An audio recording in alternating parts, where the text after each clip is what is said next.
다 일어나셔서 하나님의 말씀을 들으시기 바랍니다. 잠깐만요.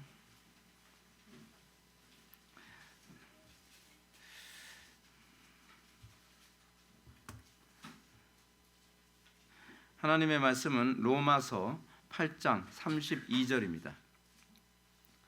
하나님 말씀은 로마서 8장 32절 말씀, 신약성경 250페이지입니다.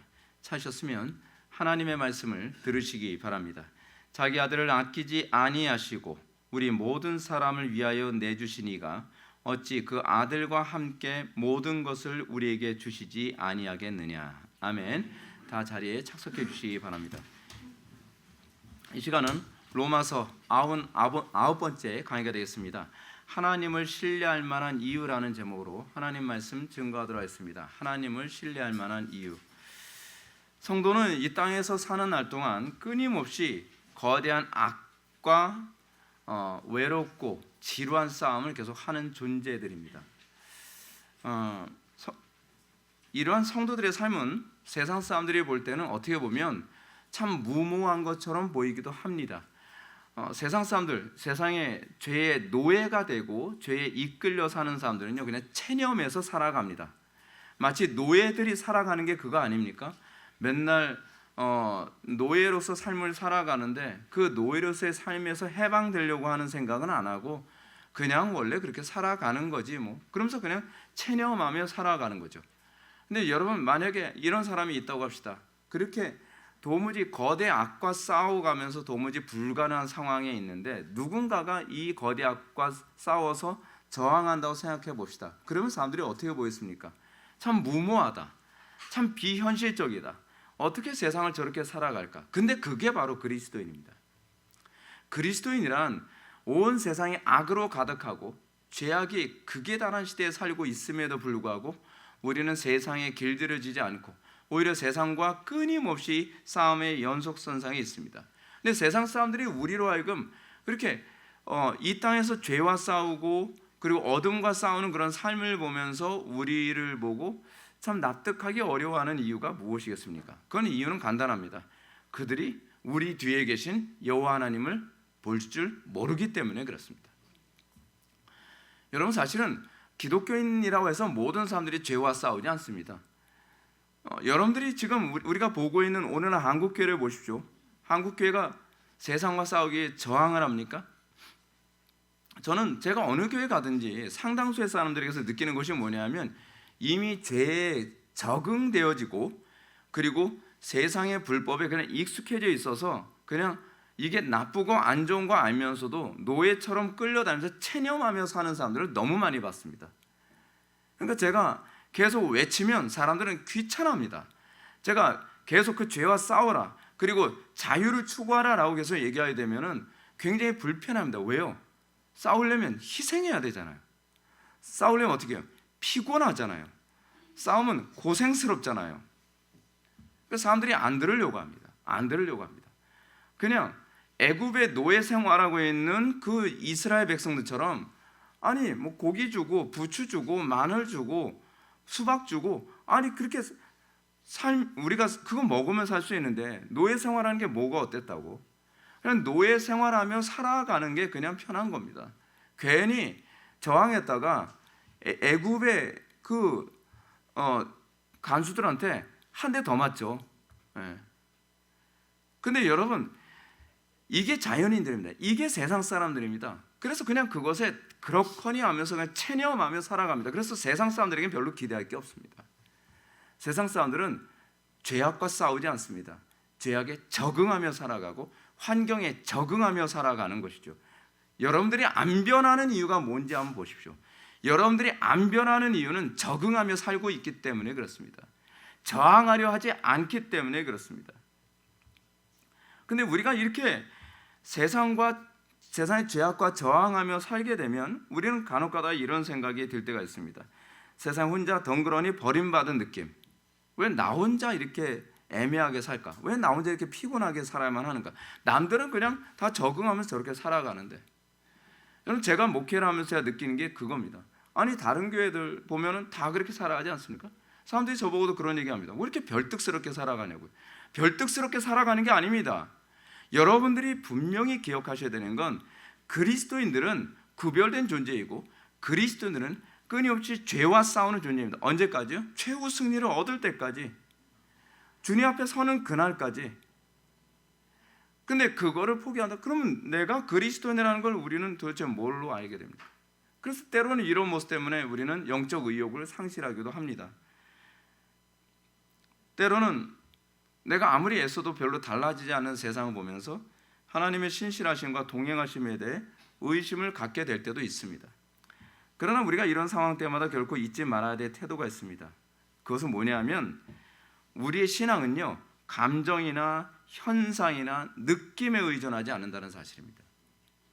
우린 그것 때문에 혼란스러운 겁니다. 눈에 보이는 것을 의지하는 것, 몸에 느껴지는 것을 의지하기 때문에 혼란스러워지는 것입니다.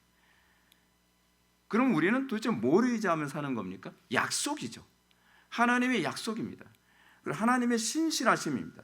하나님의 선하심입니다. 하나님의 거룩하신 속성을 의지하는 것입니다. 우리가 만약에 수시로 변하는 감정이나 느낌이나 현상, 그런 체험에 우리 신앙을 의존하게 된다면 우리는 사단의 공격에 쉽게 무너지고 맙니다. 일이 일비하게 되죠. 뭐가 좀 잘 되는 것 같을 때는 막 공주에 부흥 뜬 것처럼 살다가 좀 뭔가 내 마음대로 안 되고 그러면 완전히 푹 가라앉았다가 그냥 신앙생활이 이게 막 롤러코스터 타는 것처럼 신앙이 오락내락 하지 않겠습니까? 아무리 세상이 뭔가 잘못돼가는 것 같고 대한민국이 아무리 어수선한 것 같아도 여러분, 이 세상 주관자가 하나님이시라는 건 바뀌질 않습니다. 우리는 왜 자꾸 눈에 보이는 것에 자꾸 집착을 하고 그것 때문에 우리가 이 감정 때문에 우리 왜 자꾸 흔들리냐는 거죠. 우리가 변함없이 신 하나님의 언약과 거룩하신 하나님의 속성을 의지하는 그 믿음의 기초를 들 때 우리는 비로소 반석 위에 세운 집처럼 견고해지게 될 것입니다. 이건 마치 항해를 하는 선장이 배를 몰고 가는데 여러분, 배 몰고 가다 보면 별일 다 있잖아요.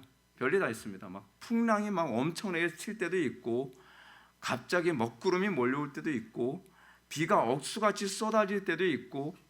근데 여러분, 그거 보면은 여러분 배를 몰고 갈 수 있습니까? 항해사가 배를 몰고 가는 건 비가 얼마나 많이 오느냐, 풍랑이 얼마나 치느냐, 먹구름이 얼마나 몰려왔냐, 밤이냐 낮이냐가 중요한 것이 아니라 나침반과 지도입니다. 나침반과 지도를 보면 흔들릴 게 없습니다. 근데 항해사가 느낌을 믿고 항해사가 환경에 치우치게 되면 그 배는요, 암초에 부딪혀서 목적지에 도달하지 못합니다. 이 땅에서 신앙생활하는 우리는 하나님의 말씀과 그리고 성령의 인도라고 하는 지도와 나침반이 있습니다. 그 가운데서 우리는 최후 승리를 얻을 때까지 우리는 수많은 파도와 싸우고 수많은 폭풍과 싸우고 수많은 난관과 싸우고 어둠과 싸우고 그러는 겁니다. 어둠 가운데 아무것도 안 보이지 않습니까? 망망한 데에 어둠이 자욱하게 끼게 되면, 때로는 안개가 자욱하게 끼게 되면 어디로 가야 되는지 어떻게 합니까? 세상 사람들은 모릅니다. 왜요? 그 사람들은 나침반과 지도가 없이 사는 사람들이기 때문에 그렇습니다. 그래서 좌초하고, 그래서 침몰하고, 그래서 어려움 당하고, 당황하고, 두려워하고, 낙심하고 그러는 겁니다. 근데 우리는 낙심하지 않습니다. 아무리 안개가 자욱하게 껴도, 아무리 칠흑 같은 어둠 가운데 있다 할지라도 나침반이 있지 않습니까? 그리고 지도가 있지 않습니까? 그래서 우리는 반석 위에 세워진 그런 신앙으로 살 수가 있는 것입니다. 저는 여기서 몇 가지 질문을 던지고 싶습니다. 철로역정의 순례자처럼 우리 삶은 외롭고 고독할 뿐만 아니라 수많은 칼의 위협과 죄의 유혹이 가득함에도 불구하고 어떻게 낙오하지 않고 거룩한 천성에 도달할 수 있다고 확신할 수 있는가 하는 것입니다. 우리의 감정, 느낌, 체험, 현상 이런 거 의지하기보다는 하나님의 말씀과 인격을 믿음으로만 승리하게 되는 거죠. 그것이 존 버넨의 철로역정에서 크리스찬이 영원한 천성에 도달하게 된 유일한 비결입니다. 이것밖에 없습니다. 우리는 오늘 바울의 가르침을 통해서 이 부분에 대해서 우리는 좀 더 선명하게 좀 알아보고자 합니다. 오늘 본문을 다시 한번 읽겠습니다.